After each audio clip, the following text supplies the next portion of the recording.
En 1968, el país fabricante de relojes más poderoso del mundo era Suiza. Solamente este país tenía el 65% del mercado a nivel mundial. Para 1980, o sea, tan solo 12 años después, Suiza tenía únicamente el 10% del mercado. Hasta 1968, Suiza llevaba 60 años controlando el mercado. De hecho, ellos inventaron el reloj de pulsera. Tenían a 65,000 personas para la fabricación de relojes. Para 1980, esta cifra se redujo a tan solo 10,000 trabajadores de esta industria. La pregunta obligada aquí es, ¿qué sucedió? ¿Cómo pudo esta potencia perder tanto en tan poco tiempo? Bueno, lo que sucedió fue que simplemente hubo un cambio de paradigmas. Un cambio en el proceso de pensamiento.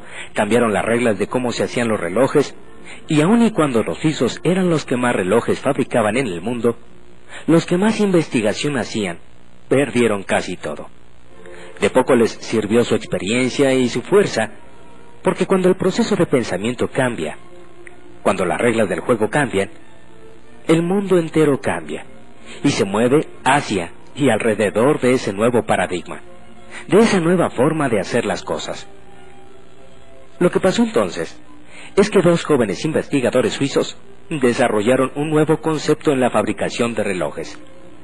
Aplicaron el movimiento de cuarzo y desarrollaron el reloj electrónico, desarrollando así un proceso de pensamiento nuevo para la tecnología en la fabricación de relojes. Entonces, le presentaron este nuevo proyecto a los mayores fabricantes de relojes del mundo en ese tiempo.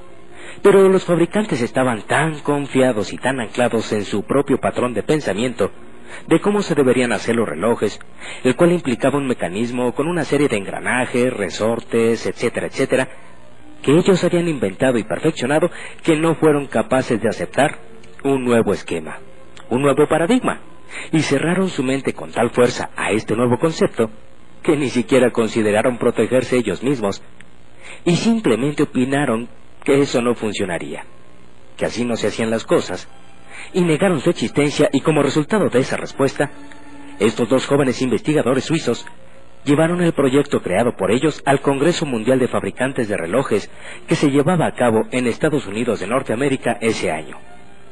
Allí, ciertas personas de una empresa japonesa llamada Seiko pasaron, vieron la innovadora idea, y el resto es historia. Para 1980, Japón tenía el 33% del mercado mundial. Todo esto nos lleva a entender que el mundo está siempre avanzando, siempre cambiando, siempre mejorando. Y tenemos que darnos cuenta que los procesos de pensamiento cambian, y esto no solamente puede pasar en el área de manufactura de un producto.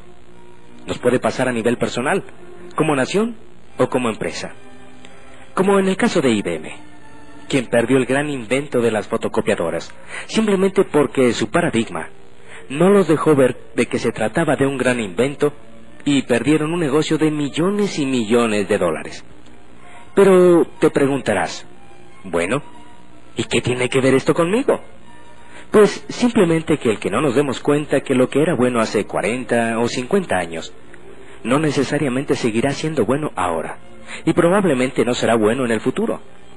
Cuando pensamos en la situación económica por la que atravesamos la mayoría de las personas en la actualidad, nos encontramos con una situación difícil en la que parece que no existe solución. Y entonces nos preguntamos, ¿cómo llegamos hasta aquí? ¿Quién tuvo la culpa? ¿En dónde nos equivocamos? Qué interesante sería encontrar las respuestas a estas preguntas, ¿verdad? Pero escuchemos una historia común que le sucede a muchas parejas.